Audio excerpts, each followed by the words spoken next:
Peter, we got a really, really good one today, don't you think? One of the best, someone that we've been talking about on both of our channels for crikey the last couple of years. At least. After you introduced me to one of what I think is one of the best books out there at the moment.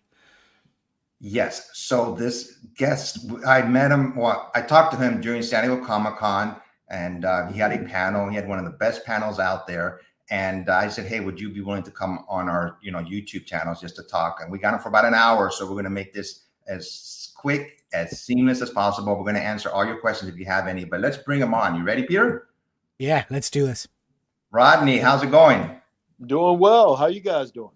Doing well. I'm in California, and he told you before, he's in the UK, so he's got like 8 hours difference. It's about 8 p.m. over there, so we're doing fine. Yeah. Good evening. Good evening. So really excited to meet you, Rodney. As we've said, me and Efren have been a massive fan of your work for a long time. You've got the distinguished honor, I think, of converting Efren here to horror a little bit, because he's not that much of a horror man. Yeah, I'm a scary cat, when it comes to horror. The original Exorcist with Linda Blair, I said, oh my God, I cannot watch this movie. It scares me too much because of my upbringing. But reading your books, and Peter has a different channel too, where they talk about scary movies, it's eased me into it. I am starting to watch scary movies. For comic books, it doesn't scare me at all for some reason. I love reading them, but just the movies. Yeah. Well, the movies are the good stuff. It helps add a little bit to life. Yeah, absolutely. So, Peter, do we have any comments so far? Or should we just jump right into it? Yeah, no, we've got a few people joining. We've got JP Venom, who's joined the chat. JP Venom, Rodney's got a brilliant YouTube channel, and a little while ago, he set up a comic book review show. And what we just mentioned backstage there, but we actually reviewed Volume 1 of Killadelphia, which I know we'll talk about in a little while. We reviewed in total 12 books, and Killadelphia was by far streets ahead of every other book. In fact, it sounds terrible to say, Rodney, I apologize. You only dropped 2 points. You got straight 10s across the board almost. It's fair to say we were absolutely gushing about that book. You. Yeah. Thank you very much. Very kind. Amazing. And we've also got good old Fuzzy Dunlop, who's a massive supporter of both our channels. And thank you for the Boondocks I watched religiously. Fuzzy's a big fan. I appreciate it. I was telling you in the back before you went on, when Killadelphia for Advanced Orders, the minute I seen that title, I said, I am there. Just something about the title, Killadelphia, just grabbed me. And then I read the synopsis about it, presidents, like the very first presidents and the founding fathers become vampires. And went, dang, that is so freaking different. And I've been a fan, a super fan, basically ever since then. I keep on talking about you on our channels. So, yeah. I appreciate the goodwill and the support. Yeah.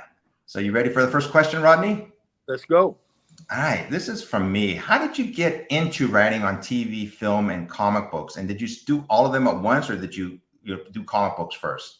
Television was first. I kind of slugged around Hollywood for a bunch of years trying to get a job as a writer, and it finally happened. And probably after about being a professional writer for about 12 years, I was working on a show, Marvel's Runaways, for Hulu. Yes. And I asked them to reach out to Marvel Television, to reach out to Marvel Publishing, and to let them know that if they ever had any open assignments, I would love to take a crack at writing a comic book. And they gave me Falcon, which was my first comic book, 8 issues, way back when, I think 2017 or so. And that was the first comic book I ever wrote that sort of broke me in. I think I did Lando, Double or Nothing after that. And then Lion Forge, I did a book, Incredible. And then I did Killadelphia, I think, after that. That's when I joined. I probably read some of your books beforehand, the Star Wars books. Like I said, I read books sometimes so quick, I want to get into it. I don't even look to see who the artist or writer is. So I know I read the Lando one, but Killadelphia is the one for me that just went, oh my God, I can't wait to read this story.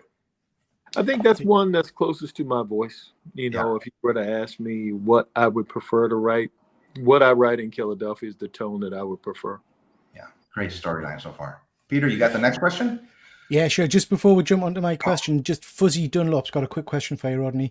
Wu-Tang American Saga is one of my favorite shows of the past 5 years. Were you a Wu-Tang fan previously? I was not so much a fanatic. I always appreciated and respected them. More of a Method Man guy than anything else. And working next to the RZA every day for my time there was an honor. And then going to Staten Island and seeing where they came up, it was a great experience being on that show. And if I wasn't a fanatic when I started, I became one over that course of time of being involved with the show. A lot of great guys, met virtually all of the members, the original members, except Old Dirty Bastard, of course, rest in peace. But I really developed a sense of respect for what they accomplished coming from where they came from. And it was odd because the RZA, when he interviewed me for the job, all we really talked about was comic books. We talked more about Iron Man. He asked me if I knew anything about comic books. And I was like, do I know anything about comic books? And we really didn't talk about music or Wu-Tang Clan. All we talked about was comic books. Yeah. So it certainly wasn't the interview that I prepared for, but I guess it worked because I got the job. Nice. Yeah. Good outcome at the end. And just before I ask you my question, just to jump back into Ephraim's slightly, were you always wanting to be a writer, Rodney, or was there a different career path before you became a writer? Well, when I was in the 8th grade, I had my first English teacher tell me that if I ever worked as hard on writing as I did being a class clown, that I might be able to be a good writer one day. And I didn't actually know what that meant because I come from a small town in Maryland, Annapolis, and I really didn't know that you could get paid for being a writer. I had no idea how it worked. I didn't know what the bridge was to a career in the creative arts. And so, I tried. I'm a big guy, 6'7", 6'8", currently about 320 or so, and tried to play football, tried to play basketball, tried to do a lot of things. I wasn't good enough at either to even try, but I had to give it the old college try, and even professional wrestling for a hot second. Wow, really? Nice. Yeah. And tried a bunch of things, and then when all of those things failed and I had to get a regular gig, I was so miserable that I was like, there's got to be something else. And had a great conversation with a really great friend who encouraged me to take a shot at writing. And I went back to school for real and started working in the industry as a production assistant and just working my way up from the bottom and learning. And one thing led to another, and here we are.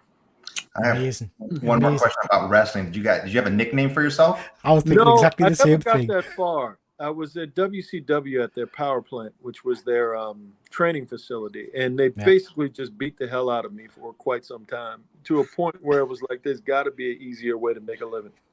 Were you ever on TV for WCW? No. I'm going to YouTube you.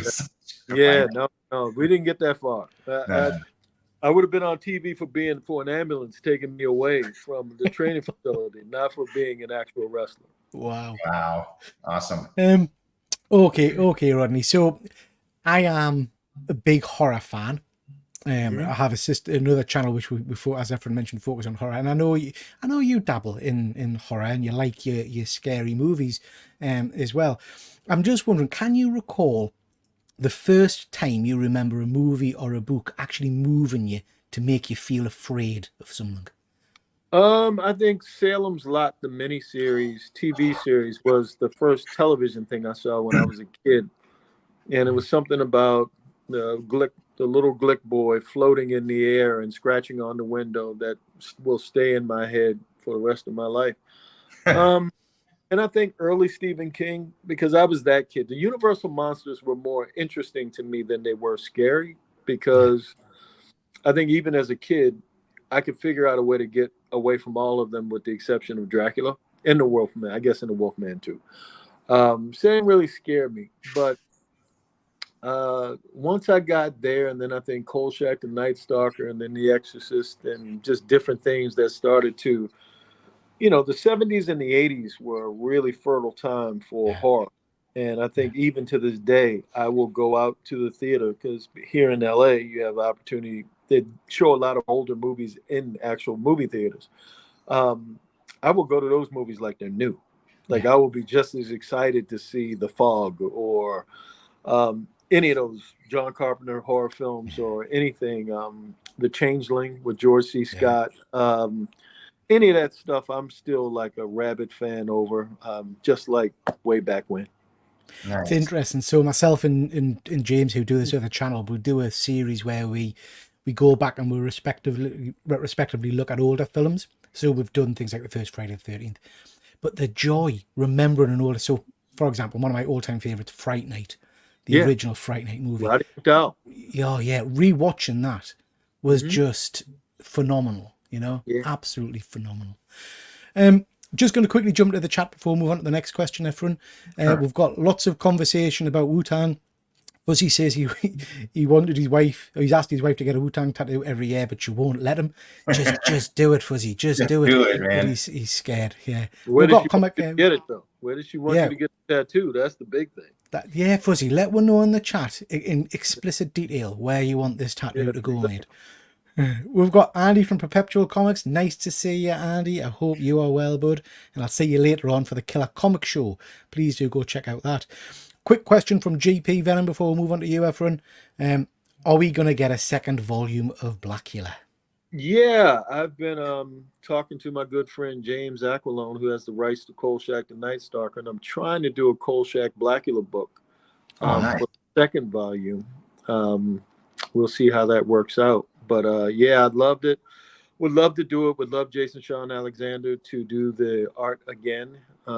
We sort of have a thing, and I would love to do it again. It's an expensive venture making those books. It's a labor of love. But I really dig it.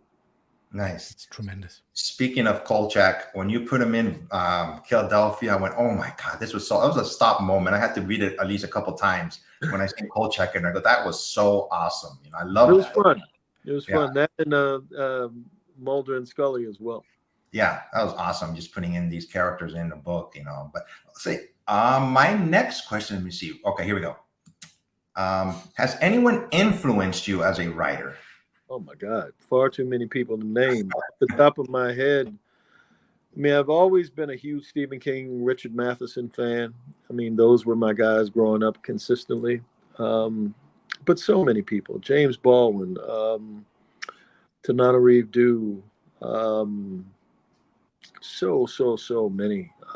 Not even just horror writers, either journalists sometimes, Carl Jung, just a bunch of Alan Watts. You know, so many people that, you know, thoughtful people that, you know, use words in a way to move people and move societies. I've always wanted to be someone who wrote stories that, you know, touched humanity in a way. So still working on it. Nice. Kind of linking into that one then Rodney. I mean, we spoke briefly at the start there, and I know how busy you are.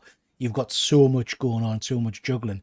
But in terms of writing, are you managing to get any downtime and read at the moment? And if you are, what's on your kind of pull list? What are you reading? Not much. I mean, my local comic shop closed a couple of months ago, so It's odd. I'm trying to drive across town to get to one. Now I have to factor that in. So I haven't been reading anything in the past couple of months that's new. I haven't been doing anything other than working. I miss it. You know, one day I hope to revisit. I've been reading novels, but mostly audiobooks on planes. Stephen King's latest, bunch of different things, but mostly audiobooks more than anything else. Yeah. And Andy from Perpetual Comics has just jumped in here and saying, Rodney is a master of his craft. Killadelphia is arguably one of the best pieces of writing out there. A gripping exploration of violence and survival. Absolutely, Andy, couldn't agree more. Efren, do apologise just before we jump in, just whilst we're talking Killadelphia. Rodney, I love the medium of comic books reading, but I do love a good film. Is there any hope of a Killadelphia movie or a TV series at any point? Yeah, it's been in development. The rights were optioned a couple of years ago. And, you know, it's a weird thing that's going on right now in the industry since the strikes have sort of slowed business to a crawl. So getting something new to buyers is really, really, really tough. Andre Brower, the late, great Andre Brower, was attached to play James Sangster. Oh, wow. Yeah, he was going to be James Sanctioner. We had some great conversations about the book and how he saw it and how he saw the world of Killadelphia. He was actually a big Seesaw fan.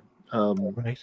And so, we will revisit it. I think 2025 is when I hear the business is going to start back up.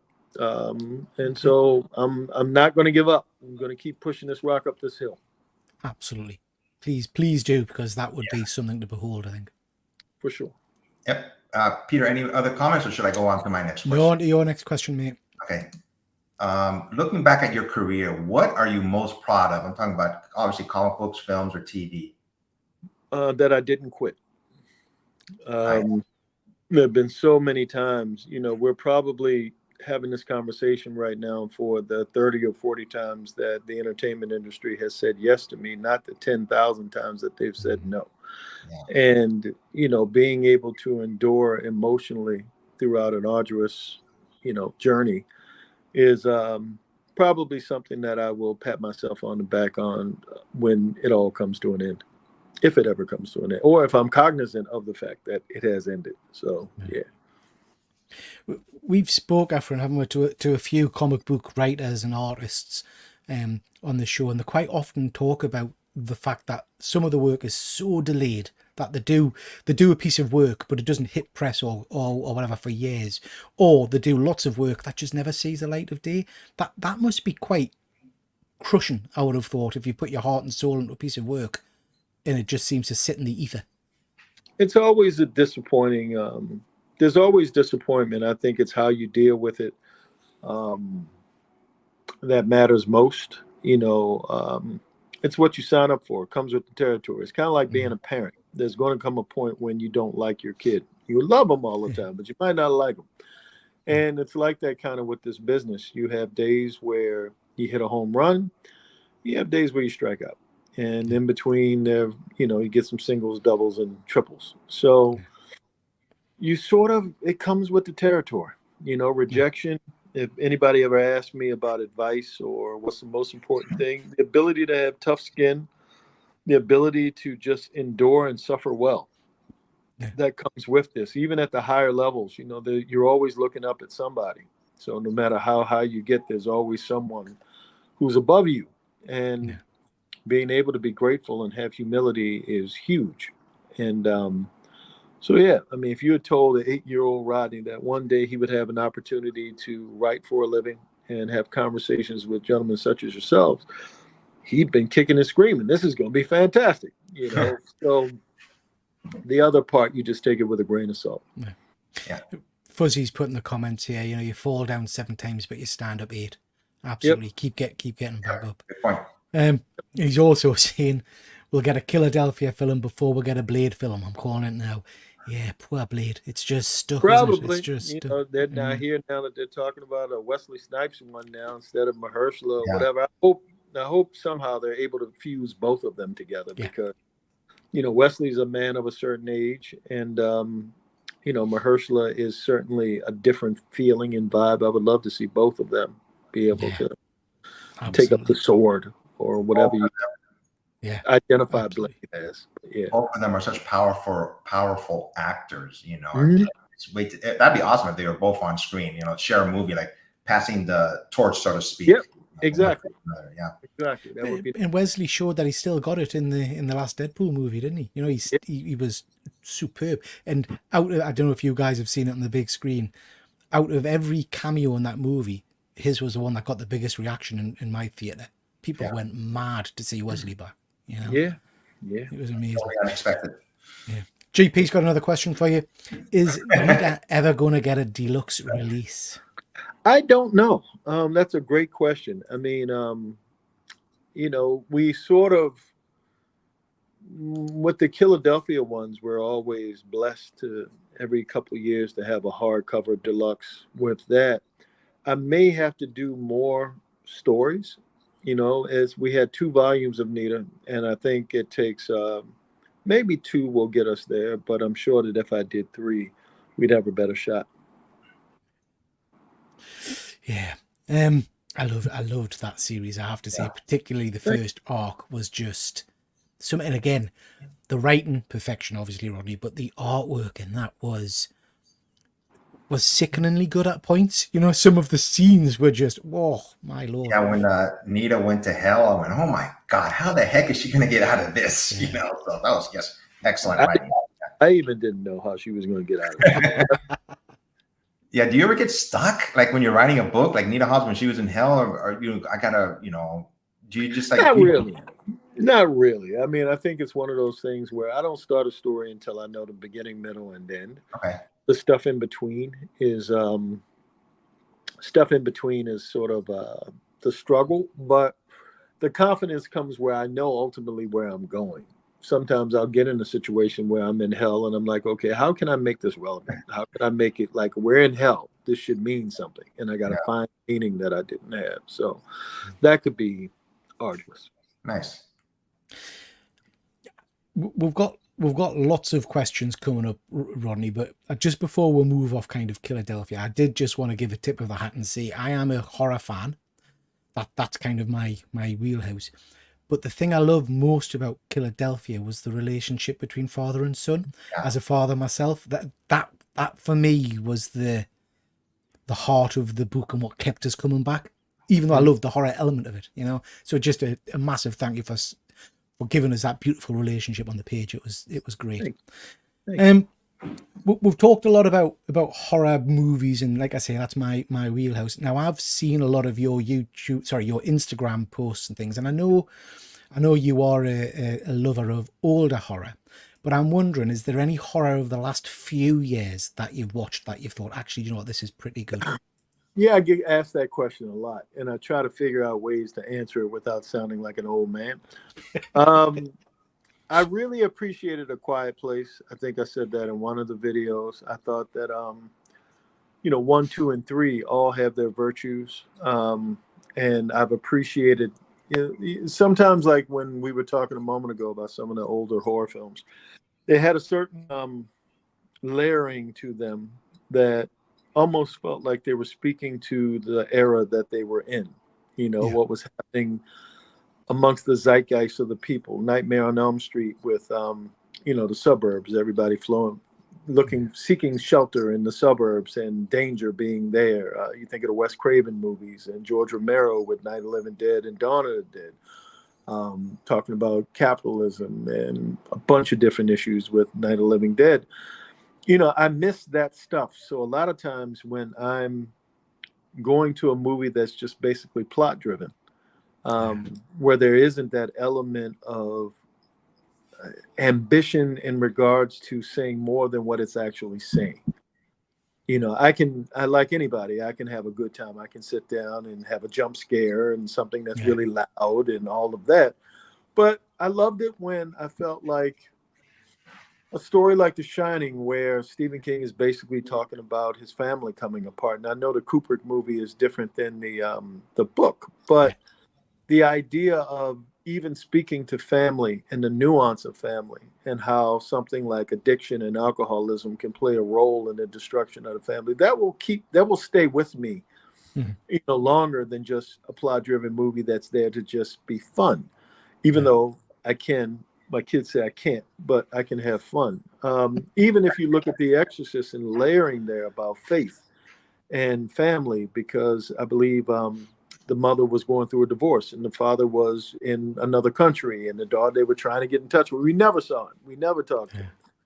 And there were so many different, aging and just so many different themes that were running through that movie that, I missed that. And so I don't know if that will ever be in vogue again, because the quiet moments, I think, scare the demo. If you think about The Exorcist, it took a good half hour before she peed on the carpet. Spoiler alert. And, it's like now we're used to this in the opening credits. Something grabs you. Something's got to jump out immediately. And I like the slow burn. I like the slow burn if the slow burn is telling me something that I need to know, that's later going to have me either empathize for the protagonist or fear and respect the antagonist in a way that I didn't expect to. And I don't see that a lot today. So, I think the thing with A Quiet Place was more about how necessary it is for us to be able to communicate as human beings and how difficult being quiet is in a really noisy world. So that speaks a little bit to what I'm talking about and what I would love to see. And every once in a while, people will suggest things that are on Netflix or in different places, not necessarily in theaters, or something that came out that I may have missed because I'm a slave to work. But I'm open to the idea, which is more important. I remember my parents did not want to hear my music. I'm willing to listen to my kids' music, judge it. I will judge it, but I will listen to it. So I think it's the same thing when it comes to horror films. It's not that I'm against them. It's not that, oh, they were better in my day. I just have a thing that appeals to me. Yeah. And we all have different tastes and views, don't we? And that's part of the joy sometimes of this show that I do with my friend James, because we can watch the same film, but then come from it from totally different viewpoints. He can love it, and I can say this was rubbish. It's, and it's interesting that people take such different things from movies. I see. When I do a podcast, Runful, and where I read scary stories, and we have a math. I had lunch with one of our writers yesterday, and there's a math to scary stories that I still, in our stories, I try to maintain, in Killadelphia that I try to maintain, to where what you just said about the father-son relationship, that's as important as the vampires and the presidents and all the other stuff that's fun. But everybody sort of has a point that they're trying to make beyond the agenda, the physical agenda. They have an emotional agenda as well. Yeah, if you're not emotionally connected in some way, it is like you say, it's just jump scares and loud noises. Yes. You don't care what happens to the characters, really. Andy from Perpetual Comics has got some suggestions for you, Rodney. So you can have these. You can take these away. Killadelphia. Can we get Scarolina, Massachusetts, and Deadaway? There you go. That's some new series for you. There's Baltimore, Murderland. There's a bunch of them. Yeah, the people send them to me all the time. There's a bunch of different places that Pennsylvania. I had Pennsylvania. There's a bunch of them. There's a bunch of them out there. But one day I may do a mashup of all of these things that people pitch me, and just put them in a short story or something. Should plot the map, of the United States, just with all of the different titles. Yeah. Fuzzy's just saying here that, I know he's a big fan of Nita, but we're also big fans of Simon Kredinsky. I don't know if you've read any of his work. He did Nita. He did the second volume of Nita, and he did Johnny Gatton for me as well. We email each other from time to time. He wants me to start him. I didn't finish the Johnny Gatlin story, and I didn't finish. We always talk Nita Volume 3. So Simon did something epic. So if you ever do get the chance to read the first volume of that, again, that's a very, very emotional, centered story surrounded by monsters and creatures. It's superb. And Fuzzy's also saying he enjoyed Run Fool. I've been listening a few months, but I recommend it greatly. We've got Rod the Rican in. Nice to see you, Rod. Hope you're well, my friend. Okay, Efren, sorry, back to you. No worries. Yeah, we're all just having a good time here. So my next question is, how is starting a book from scratch compared to writing characters who have a long history? The boundaries are different. When you're writing a character from scratch, you can do anything. I think you can connect to them in a different way, because I've never written anything worth a damn that I wasn't emotionally connected to in some way. That I didn't feel some sense of empathy for a character. A lot of times when you're writing for characters that have been established for a long time, you have to work within the boundaries of who that character is. I remember when I wrote Falcon, I put Blade in it and vampires and things that, in quotes, I was told Falcon wasn't supposed to do by the fans. Like, Falcon is supposed to be a soldier, and he's, this is what he does. And that sort of takes the fun away from it for me, because I remember when I was a kid, again, doing the old man thing again, that, you could see the weirdest matchups and team ups, across. The Hulk could team up or fight Man-Thing, and they were going to be friends in the end. But, what's Bruce Banner doing there? And it's now I think fans have a completely different view of who these characters are and what they're, in quotes, supposed to do, because of the movies and the TV shows. They sort of create a new they create the dimensions that they create. Can you think of Iron Man now and not see Robert Downey? You know, can you, it's, I think it affects the way the books are done. So as much as I still love doing it, I still love writing. I'm doing a Batman book right now and some other things. And of course, doing Star Wars, there's nothing but boundaries in the Star Wars world. But I appreciate both. I appreciate both. When you do Marvel, for example, how much input did they have? I mean, do you hand in like a sheet a day or a couple of sheets and they have to look it over to give you the okay, or they just tell you just go with it? No, like right now I have a script that's due and they want that script yesterday and I probably won't have it today. But I do the whole script because I give them a whole pitch and I give them a script and then we move on to the next. Nice. Just kind of a similar theme then. You've wrote obviously some big hitters. You wrote a lot of your own characters. You've wrote some Marvel, Star Wars. Is there any character or a series that you haven't written that you'd love to get your teeth into? Swamp Thing. I just Oh yeah. I've been trying for a while and submitted some pictures and some things, so we're waiting. But got my opportunity, right? Batman, doing that now, and Swamp Thing would be another because I love the Alan Moore, Bissett, Tobin run that sort of changed my life, and even Bernie Wrightson and Len Wein, and the Scott Snyder version, and a bunch of other great writers have done some Ram V and all of that. Have, a lot have done some great work with them. I'd love to add my name to the pantheon of writers who've tackled Swamp Thing. You see, you've got us. You're teasing because the thought of a Rodney Barnes Swamp Thing is something that I think would fly off the shelves, Rodney. It would be different. If you had your choice of artist on that, who would you be going for, do you think? Oh my God, I can't see past Bissett and Totalben, but I think I would love to do it with Jason. Yeah. I think Jason and I are doing it because we have a certain chemistry together. We've been working together for so long, and I know he knows my strengths, I know his strengths, and we sort of play to each other's strengths. Yeah, that would be amazing. Absolutely amazing. We've got MJ Comics in the chat. Nice to see you, MJ. And Rod, he's saying love to the panel. Thank you, Rod. Rod is, I don't know if you've ever caught up with Rodney. He's a phenomenal guy. Actually, he's a matchmaker. He got me and Efren together many years ago, invite him on a show. Nice. Yeah, GP saying, "Oh hell yeah, Rodney doing Swamp Thing would be fire." Absolutely. Back to you, Efren. I put this in, but we've talked about most of them already. Just Killadelphia, Nita, Hawes, Nightmare Blog, and Blackula. I know they've been together already in Killadelphia. Did you plan that at the very beginning when you started first writing Killadelphia? Yes. Characters?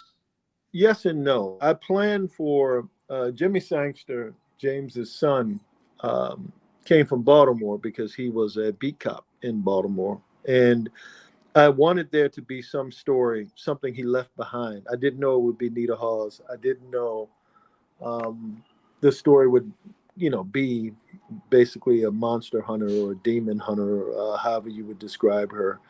But I knew I wanted to do something that was different than Killadelphia. And the thing that I love about cities in America is they're all different. They all have a different tone. And Run Fool, when we tell folk tales, they're basically folk tales about from different parts of the country, different monsters that people have. Like we have a monster, Chessie, in the Chesapeake Bay and all of them. But basically they take on the personality of the town. It's very much related to the town. And I wanted Nita Hawes to be Baltimore. I wanted her to feel different than how the Sangsters feel in Philadelphia. And even though they're towns that have a diverse population, very urban, very hard in some ways, they still manifest themselves differently culturally. Crabs in Maryland and rabid sports fans in Philly and the history of, the birth of the nation and all of that stuff. So I wanted a character that sort of spoke to Baltimore in an organic way. Do you ever think you'll expand the Killadelphia universe besides? I've done 20 Degrees Past Rigor on Substack. I think we're going to print it this year. And it's a zombie book where the zombies talk and they can think to a degree. And then Johnny Gatlin, that was in the back of the backups of Killadelphia for a while, and we'll see if it keeps going. But what keeps going is success. The fans Yeah. kind of dictate what they want to see, and I would never want to put out something consistently that fans are bored and we're like, we don't want to see that. So I would like to. The answer is yes. Probably I'm writing a novel right now with Sting, and trying to another form of fantasy and dark fantasy and stuff. So I may end up making that a graphic novel after it's a novel as well. So You know I what don't know if I can to Killadelphia, but we'll see. Yeah, you know what I would like to see, and obviously, just my opinion, but in the back after a book of Philadelphia, if you could put like what the outside world is thinking right now, all this stuff happening in Philadelphia. Yes, that's actually we were talking about taking a break from Killadelphia, but rebooting it again with an issue 1, but basically the outside world, and getting a view in, and that would tell us where we are when we get back into that story. Nice. Just as you were talking there, Ronnie, you mentioned the book you're writing, and it kind of makes us think that you've mentioned screenplay, you've mentioned your comics, how many roughly projects do you have on the go at any one point? Because it seems like you've got a lot happening. 1, 2, 3. I'm looking at my whiteboard. 1, 2, 3, 4, 5, 6, 7, 8, 9, 10. 10 that are due by the end of the month. Wow. Do you sleep? Do you No. actually? That's why I look so tired. That's what I'm looking at myself. I look unkept because I don't rest, and I have a lot of responsibility in between as well. Yeah. But you love what you do, so that's the important thing too. People say that a lot, and when they say that, it's like I take it with a grain of salt. I like when it's done. That's when I enjoy it. Going through the process is like going to the gym for me. I don't like going to the gym. I don't like getting up. I don't like putting on the clothes. I don't like going to the gym. I don't like exercising. I like to leave. Yeah. So there's a sense when I'm leaving and I'm driving away that I've accomplished something. The process up to that feeling is just as difficult as it is for anyone else. When you're at a convention, do you like at the end of the con? Usually cons about 8 to 10 hours. Do you get to relax, or do you just go back to your hotel and go, I got to start writing? When I was at Dragon Con, I worked on this script the whole time I was there. I think I went outside one time. Wow. Fuzzy's got it worked out, Rodney. Fuzzy's got it worked out. You're a vampire. It makes sense now. It all makes sense. I don't think I'd be able to keep this size on me, just drinking blood. Yeah, blood doesn't have much carbs in it from what I hear. So I think it would be difficult for me to maintain this size. But yeah, who knows? I could be a day walker. So if you're in San Diego Comic-Con next year, I'm going to say hi to you, hopefully. And I'm going to ask you if you want to go eat some tacos after the con. So I'll be there. They put me up. I was a special guest this year, and they put me up to at the hotel next door, which was no, the other one on the other side. Oh, the Marquee? The Marquee, yeah, that one. And it was the first time I could actually go to Comic-Con and not have to like walk a mile or two in order to get there. And it was simple. So I actually got an opportunity to enjoy Comic-Con in a different way. I wasn't trying to sell anything. I was able to enjoy it in a different way. So it's possible. Oh, speaking of Comic-Con, congratulations, Peter. He won an award. I was there at the panel, the Ink Pot Award, I believe. The Ink Pot. It's over there on my bookshelf. Yeah. I went to talk to you after the panel, and I was looking at it, going, boy, that looks really nice. It was nice. It's very, very nice. It's very, very nice. Yeah. Well, you can go to Comic-Con Life for free. So that's cool. Oh, nice. Nice. Yeah. Speaking of Comic-Con, then one of the things that I think it was announced at Comic-Con, I might be wrong, but certainly I saw the artwork was Batman Full Moon. Yes. The cover to that just immediately, you see it and you think, yeah, that's done. I'm getting that without doubt. What details can you give about it without spoilers, obviously? What's the Well, the cover gives you part of it. Batman's fighting a werewolf in Gotham City. We got some guest stars in it. Man-Bat is in it. Constantine is in it. Zatanna is in it. Let me see if I'm forgetting anybody. I think that's it. It's a black label book, so it's very, very hard and gritty. Some profanity. They're ripping off arms. It's a brutal book. So if you like Killadelphia, it's the tone of Killadelphia. It's dark. It's very dark. There's some humor. There's, jokes throughout. If you got Constantine, that's one of the reasons why I wanted Constantine to kind of lighten it up a little bit. Yeah. But it is the goal was to push Bruce Wayne in a way that, you know, he couldn't use gadgets or his knowledge of Gotham City in order to be able to solve this problem. This problem was bigger than him. So can't say where he goes, but he has to go someplace outside of the city in order to find answers for a particular problem he has, which is pretty bad problem, pretty big problem. Is this your first time writing for DC? No, I did a Brave and the Bold short with Jason a couple months ago. Okay. I haven't read it yet, but I ordered it. It should be coming in today or tomorrow. Florence and Normandy. That's based in LA, correct? Yeah, it's where the Rodney King ride started. It's a book that I did with Exhibit. Okay. And it's just a graphic novel, correct? It's a full graphic novel like Blackula. I published it under my imprint. It's a book of alien. It's an alien attack. Aliens attack on that. It starts there. It starts on the corner of Florence and Normandy. And it has some cultural undertones, you know, about the math of the city and how it works. But it's really about people working together. People that typically don't get the opportunity to battle aliens. How would that work? How would a community come together to fight aliens? If you can think War of the Worlds, where people are typically running. These people run, but, you know, because it's South LA, they turn around and fight too. So, you know, I'm very, very proud of it. Very proud to have my second book out and see if we can keep it going.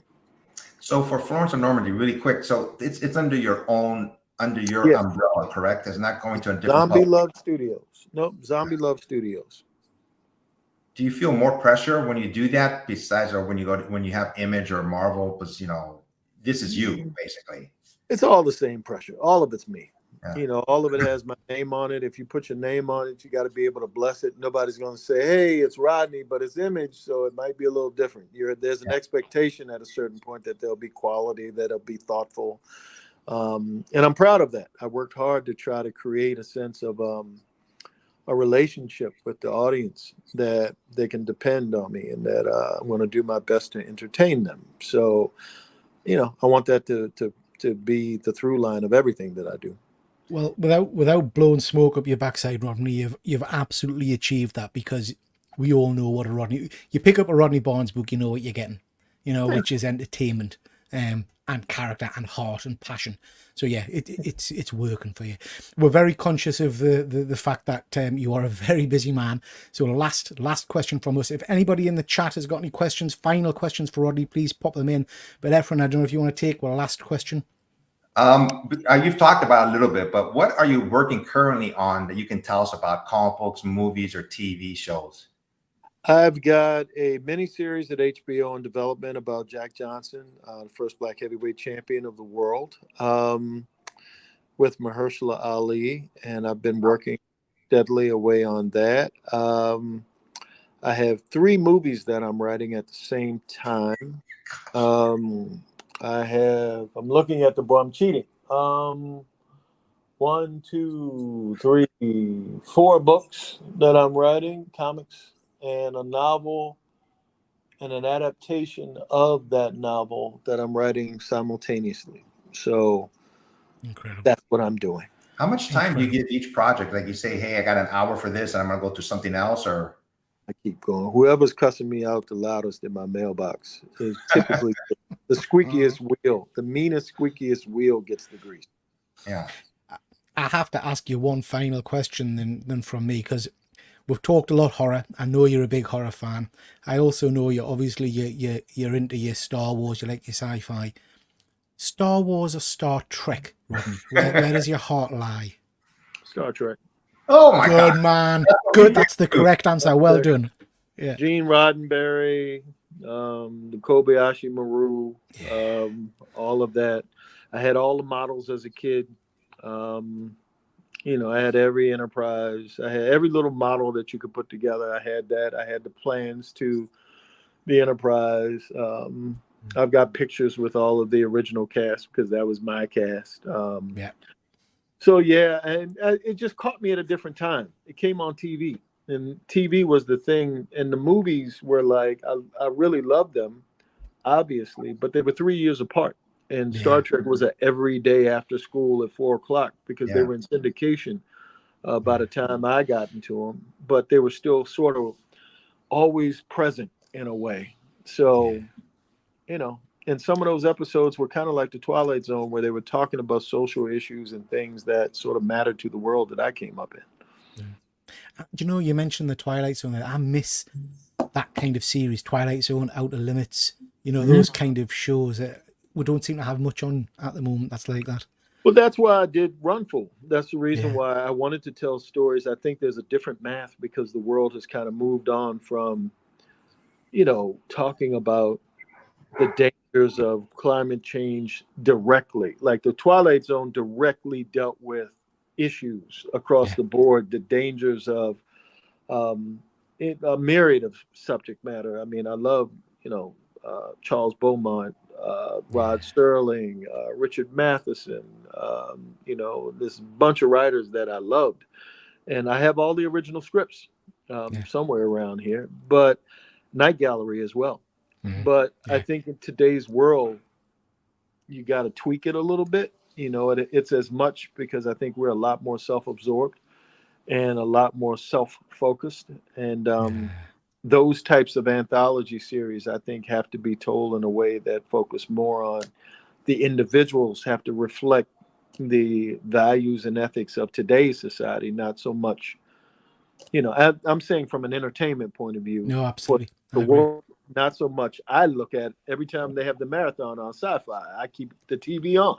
Just talking Tina, you know, I want all of them. I want to watch them all. But I just think it's a different world right now, and everybody's into the serialized thing.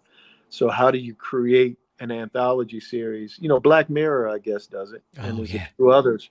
But what you're talking about, that half-hour thing to where you just get a really good story. You know, there's a I don't know if it's reached you guys over in the States, but there's a great anthology series called Inside Number 9, which is maybe worth you checking out. It's every single episode's got a different quirky kind of style to it. It's superb. Fuzzy's thinking you're not busy enough, Rodney, so he's tasking you with a new job. Can you write me an MF Doom book or a comic or a TV show? You'll take. See what I can do. I got an hour tonight between 9:30 and 10:30 before I think it was today Friday. No, the football game's on tonight. I'll work on it on Friday before deadline. Good stuff. Okay. I've got Shiny just saying, hey, great guest. With so many stories going on simultaneously, do you use a system to make sure you don't repeat yourself, or do they just rely on memory? That's a great question. I think it relies mostly on instinct. I like character-driven stories, and I feel a lot. So a lot of times, if you read Killadelphia, no one story is like the next. Even though I'm picking up the story in issue 2 that you read in issue 1, emotionally, it's not going to feel the same. And I always try to change themes. I try to change character motivations, not so much the motivation that's within them, but I never want you to say, I did this already. Yeah. You know, I've got an issue with that. So I'm always looking for a way to surprise you. And like I've heard the greatest compliment fans could give me when they talked about Killadelphia was, I have no idea where this book is going. And you start off on the streets of Philadelphia and you're talking to Jesus, you know, in a couple of issues. So, you know, I wasn't who knows expecting Savage Dragon to show up. I tell you that. Yeah. You know? Even Spawn, when Spawn showed up in the end, you know, when Seesaw and Anansi turned the corner and Spawn's there, it's like everybody was like, oh shit. Yeah. But Fuzzy's just confirming that's a contract now. Got it. Yes. Don't sue me if I'm not able to get to it. It's not intentional. All right, Rodney, I have one more question I just thought of. You mentioned football. You got any predictions for the Super Bowl? No. I've gotten to a point when I was a kid, I was a huge Cowboys fan because I grew up in the same town where Roger Staubach played college ball, Navy. And because of free agency, both in basketball and in football, a team could be completely different the one season to season. So it's not like you get to know the players and you can really be a fan in the way that I was a fan coming up. I become a fan more of just a good game.